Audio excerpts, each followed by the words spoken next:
Good morning and welcome to this session. Let me please briefly introduce myself. My name is Maribal Segarra. I'm coming from the Technical University of Valencia and going to be the chair of this session, thanks to the conference coordinator for inviting me to act as a chair of this session. This is my field, this is a field that I really love. And as you know, eco-innovation can be defined as any innovation that considers environment. This is a huge area now for researchers, and I think we should help society and give solutions to society when we are willing to take the environment and act consciously with environment. So in this session we are going to have finally 3 research works from Professor Ángela Triguero, from Professor Gemma Durá, and from Professor Carmen Cuerva. And you will please do the presentation in English, and you will have up to 20 minutes. So if we follow these directions, we will have some free time for questions at the end of each presentation, as Professors Chul-Yun and Moon-Soo unfortunately couldn't come. So thanks to all for coming, and now let's introduce Professor Ángela Triguero. She's going to present the paper titled From End of Pipe to Cleaner Technologies, Eco-Innovation by Small and Medium-Sized Firms in Europe. Okay, Please, thank you. Ángela. Good morning to everybody. My name, as Professor say, is Ángela. I am from the University of Castilla-La Mancha. And the title of our paper is From End of Pipe to Cleaner Technologies, Eco-Innovation by Small and Medium Enterprise in Europe. It has been made by Lourdes Moreno Mondejar, María Ángeles Davia, and myself.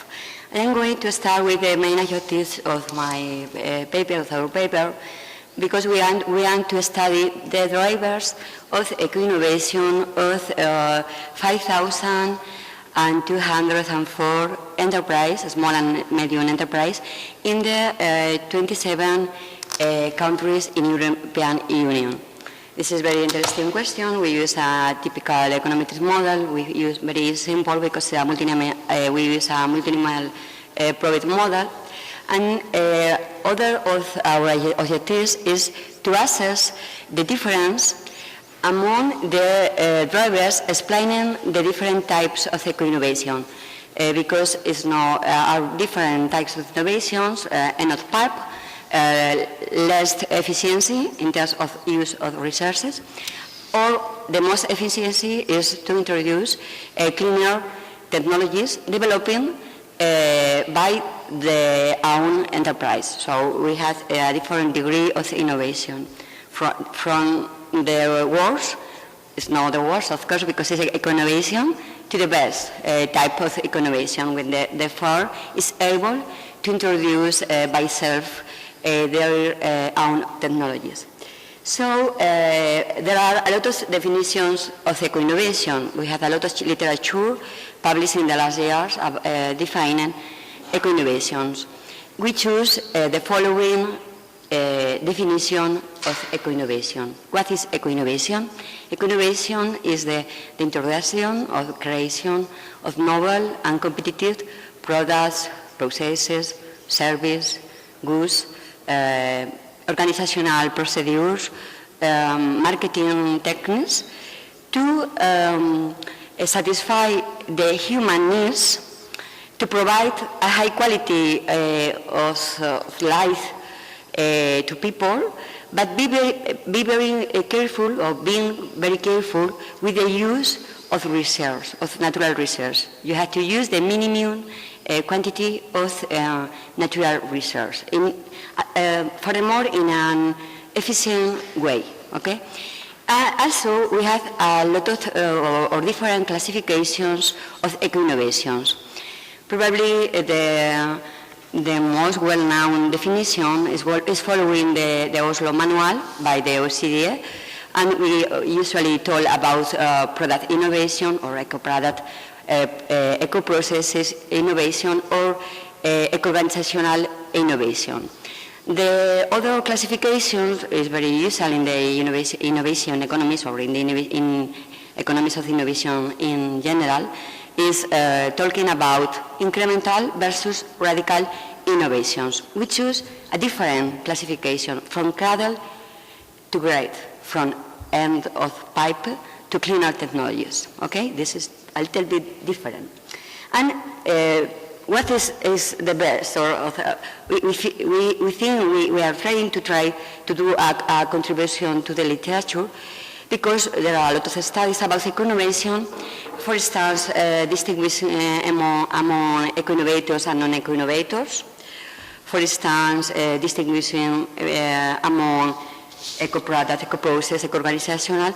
But we only identify a few papers distinguishing eco-innovation from cradle to grave.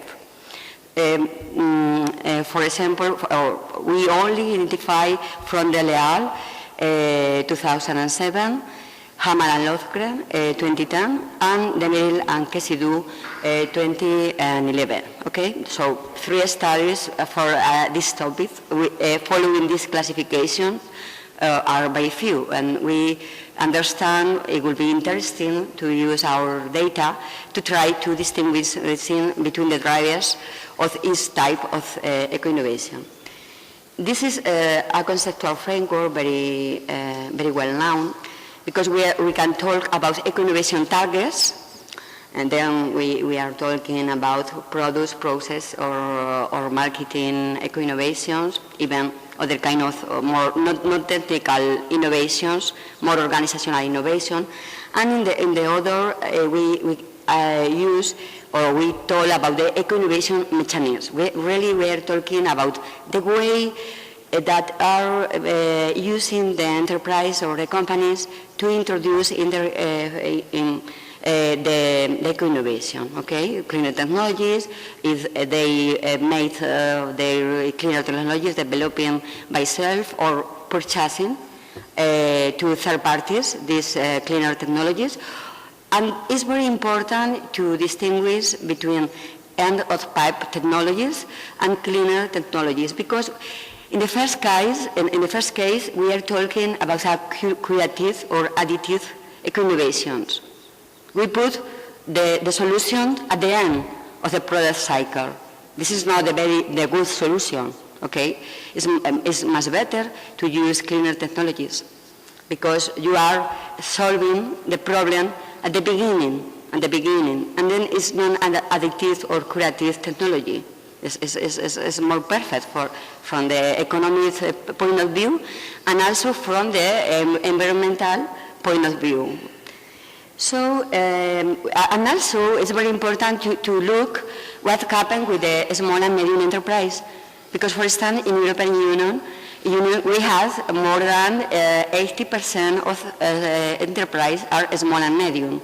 So we have in the literature, for instance, a lot of studies about long companies or multinational enterprise. But what happened with the most of the enterprise in Spain? And we control also by size, by country, and by sector, because we have a multi-country and multi-sector data set. Okay. This is our conceptual framework. It's an elaboration, but it's based on the survey or the previous literature, and we think that there are many factors that are influencing eco-innovations. We, for instance, point out that are very important the technology push variables related with the first characteristics. We have technological and organizational capabilities of enterprise. Are very important also the cooperation with universities and public and private agencies or research agencies, because it's the network involvement by this kind of firms. On the other side, we have influence on the demand side, we are, for instance, influence of increase in market demand of green products. It's very important to enhance the firms to increase their eco-innovation degree.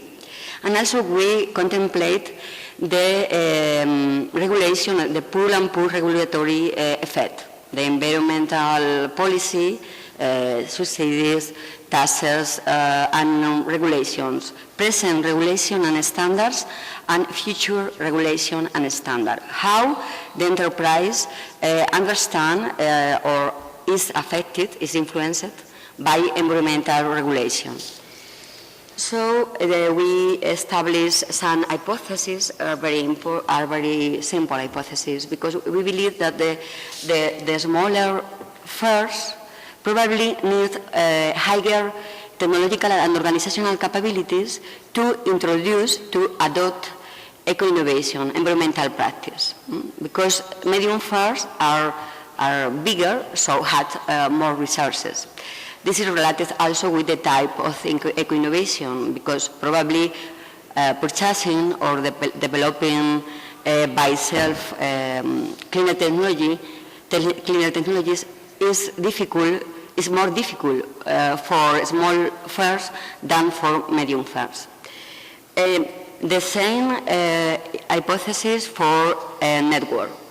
Probably small firms use more networks, cooperation with universities and research centers, than medium firms. Okay?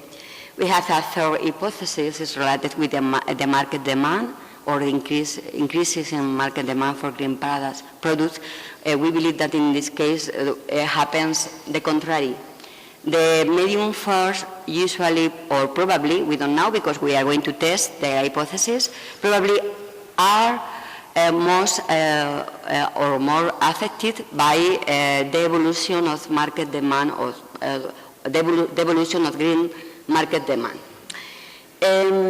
Finally, we have the four hypotheses talking about different instruments of environmental regulation, because we have in our data information about the influence of present regulation and standards, existing standards, future regulations and future standards that the government can implement, and also information about the influence of how the entrepreneurs understand they are being influenced by subsidies and fiscal incentives. Okay? So the data are from the Flash Eurobarometer survey 315, Attitudes of European Entrepreneurs Towards Eco-Innovation. It's based on telephone interviews to 5,222 managers of randomly selected small and medium enterprise in the 27 European Union countries. It's also rated by country and by sectors. Usually the European Union is very careful with this kind of information, but it has some limitations because it's a cross-section data, so we cannot do another more advanced or complicated studies because it's a cross-section data. Some information, for instance, you can see here that non-environmental practice, in the total sample, we have finally 5,200 small and medium firms, and more than 80% of small firms do some type of eco-innovation, okay? And more than 85% do some kind of eco-innovation. In this table, we distinguish between all types of innovators, of eco-innovators. Okay, very, very quickly, for instance, the end of pipe by country, we had some lowest eco-innovator end of pipe, the least efficiency eco-innovation, Cyprus, Malta, Luxembourg, Hungary, and also the highest, Finland, Ireland, Spain, and United Kingdom. Okay, now, very quickly, in the case we are referring to small and medium firms that are purchasing cleaner technologies, we have the lowest values for Malta, Luxembourg, Cyprus, and Austria, and the highest values for Germany, Romania, Ireland, and United Kingdom. United Kingdom usually has a good position in all the kind of eco-innovation. Okay. We have also for in-house the lowest and the highest. Ireland again, Poland, Greece, and United Kingdom again. The dependent variables are dummies. We have a dummy for each type of eco-innovation, and we have a lot of explanatory variables, but before I make a reference to them, so I am not going to spend more time. This is a multivariate model. It's a trivariate probit. It's not very complicated because it's very well established in the econometrical procedural literature. And the first results. We have here the small first, and here the medium first. You have the influence of technological capabilities is very important for small first, but not for medium first, because we have only significance for medium first that are purchasing cleaner technologies. Network is also very important, but only for small first. And regulation is a little bit different because, for instance, for the small firms, the subsidies and fiscal incentives have a lot of influence in small firms, but have any influence in the adoption of environmental innovation, in the case of medium firms. The variable that is always influencing the adoption of eco-innovation in all the types is the increase in market demand of green products. Demand is very important. Market pull variables are very important to increase all the types of eco-innovations. We have even we have put the hypothesis. Okay. Here we do a robustness check. We have the lack of financial funds. It's not very important because we only find this significant effect. But again, the analysis is very robust because technological capabilities are very important for small but not for the medium.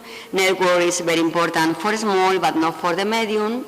And we lost some significance with the subsidies for small firms because here we are controlling by the turnover of firms. Okay, this is very important because we had even discussion about what is a small firm, what is a medium firm, so it's very important. Finally, I am going to conclude with the main findings of our research. We confirm the existence of complementarities across diverse types of eco-innovation from cradle to grave, okay, in the European Union. We also assess the existence of significant difference among the drivers explaining recycling, our end of pipe measure, and cleaner technologies made and or by, okay? And this is again, but we, for instance, able to accept the hypothesis H1 and H2, but we reject the hypothesis 3, and we partially accept the hypothesis 4, because we find a different effect of regulation depending on size and type. Regulation existing influence in the purchasing of cleaner technologies For medium, this is very normal because you have to introduce, to adopt the cleaner, you have to purchase. You don't have time to develop the cleaner technology. But the future regulations affect in the correct way in the case of medium first because they have time to develop cleaner technologies.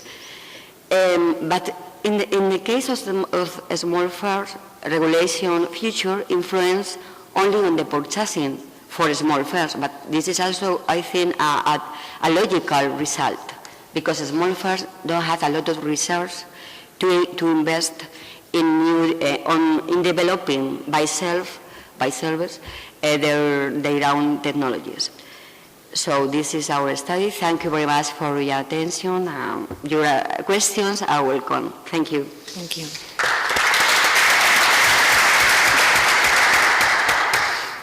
So any question? No? Thanks. Yes, please. You know the amount of emissions or the total responsibility of this kind of small and medium-sized industries in Europe? Obviously, the heavy industry will have the highest possibility of total emissions, for instance, but do you know the figure? No, I don't put in the presentation because I have a lot of slides, so I had to put, and I put I have a graph, but I don't have here, so we probably have an opportunity to see the look, no? It's very interesting because we understand that probably in the high technology industries, we find, we expected that we probably find more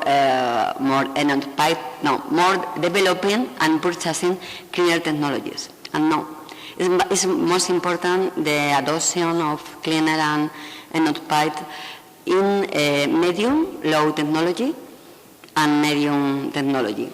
Probably because in the beginning when an enterprise is high technology, never buy obsolete machine or technology, so had less environmental problems than the sectors or the firms that are in sector with low technology. Do you understand me? So it's very curious. For instance, construction is a sector where the adoption of environmental innovation is very important.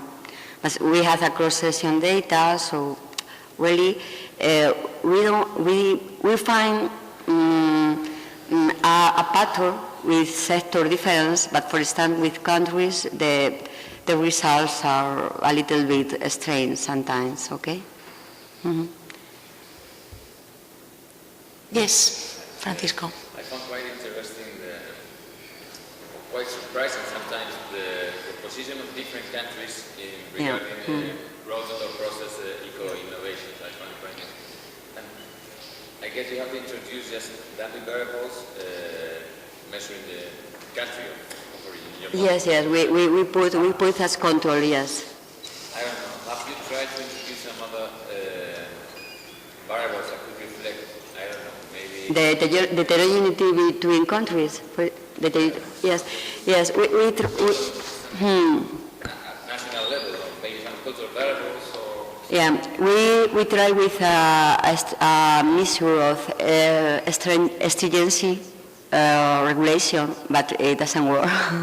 So we didn't use because it doesn't work. We believe that countries with more level of stringency regulation probably has also higher levels of eco-innovation, but it doesn't work, so we we don't use. that it didn't work, that it wasn't significant. Yes, it was insignificant. We had significance. We put the country dummies, and we have significance. Okay, but we cannot group in a logical way, for instance, by capital or by growth of gross domestic product, the behavior of the cluster of countries. Okay, but our attitudes. So probably, I don't know, perhaps Spanish entrepreneurs are more optimistic than French. I don't know really. We are talking about attitude, so it's very strange exercise. Well, thank you. Angela, just to give you some ideas for the future, we've been studying the Spanish eco-innovative attitude, indeed, finding that previous innovative level and also size are hardly affecting the way that companies innovate. I think you should try to make a differentiation between high-tech, low-tech and medium-tech industries in order to get good conclusions, because if not, it is too wide and this is like coffee for everybody. So usually reviewers and journals don't accept this type of general. So just as an advice, try to make in the future some more specific conclusions about the work. Let me congratulate you for your work. Okay, thank you very much for your suggestions.